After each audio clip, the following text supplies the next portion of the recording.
Ok, bienvenue sur Ndiamaro Movie. Avant de commencer, ne manquez pas de vous abonner à la chaîne et d'activer la cloche de notification pour ne pas manquer nos prochaines vidéos. Aujourd'hui, on va continuer toujours avec les coniques. Cette fois-ci, on va parler tout simplement de l'ellipse, d'accord? Ok, pour bien comprendre les différentes formules, on va passer par un exercice d'application. On va montrer étape par étape comment savoir la nature et donner les éléments caractéristiques d'une ellipse. Ok, exercice. Donner la nature et les éléments caractéristiques de oméga. Donc de la courbe oméga qui est donc définie tout simplement par x carré sur 9 plus y carré sur 4 est égal à 1. Sans toutefois tarder, on commence donc la résolution.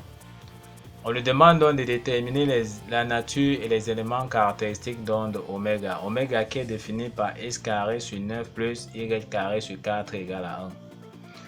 Or, on peut mettre tout simplement donc oméga sous la forme x carré sur a carré plus y carré sur b carré qui est égal à 1. Si on parvient donc à mettre l'expression de oméga sur cette forme-ci, c'est-à-dire x carré sur a carré plus y carré sur b carré égale à 1, alors on aura donc une ellipse. Or, nous avons bien notre courbe oméga, d'accord? Notre conique, la courbe de notre conique qui est tout simplement x carré sur 9 plus y carré sur 4 est égal à 1. Donc, on peut encore écrire ceci sur cette forme-ci. Donc, on peut avoir donc x carré sur 9. 9 est encore égal à 3 au carré plus y au carré sur 4. 4 est encore égal à 2 au carré. Donc, tout ceci est donc égal à 1. On voit bien que nous venons donc d'écrire sur la forme x carré sur a carré plus y carré sur b au carré. D'accord? Donc on peut donc conclure d'après ce que nous avons vu ici qu'on a fait donc à une ellipse. Donc oméga est tout simplement égal à une ellipse. Donc voici donc la nature. Car on a écrit donc sur la forme, on s'est mis sur la forme x carré sur a carré plus y carré sur b carré, tel que a ici c'est 3 et b égale à 2. D'accord, une fois donc déterminé la nature qui correspond donc à l'ellipse, on va donc tout simplement déterminer les caractéristiques donc de cette ellipse là. D'accord, on est dans quel cas? On est dans le cas où a est supérieur à b. Donc on a donc notre ellipse qui sera donc sur cette forme-ci. La formule qui va nous permettre donc de calculer l'excentricité E est égale à c sur a. D'accord, la demi-distance focale c qui se calcule tout simplement par a carré moins b carré. Ok, on passe donc tout simplement donc à la résolution. Ok, donc nous avons vu d'après ce qui précède tout simplement que a est égal à 3, b est égal à 2. Donc on aura donc notre conique sera donc, c'est-à-dire notre ellipse aura pour axe focal, d'accord, l'axe OI, d'accord, parce que a est supérieur à b, d'accord. Les sommets donc, si on veut déterminer donc les sommets sont définis par la formule grand A est égal à petit a 0, d'accord, les coordonnées, et de point A' de coordonnées moins A 0. Or ici, on a donc le sommet donc, le premier sommet sera défini par A. A, nous avons vu que c'est 3. Donc 0. L'autre sommet donc sera tout simplement égal à A' qui sera égal à moins A, c'est-à-dire moins 3, 0. D'accord? Le petit sommet, c'est-à-dire le petit sommet sera donc égal à B de composante 0B. Donc B ici sera de composante 0. La valeur de B, nous avons vu que c'est 2. Donc B' aussi sera tout simplement de composante 0. D'accord? Et tout simplement donc moins B. Qui est donc moins 2.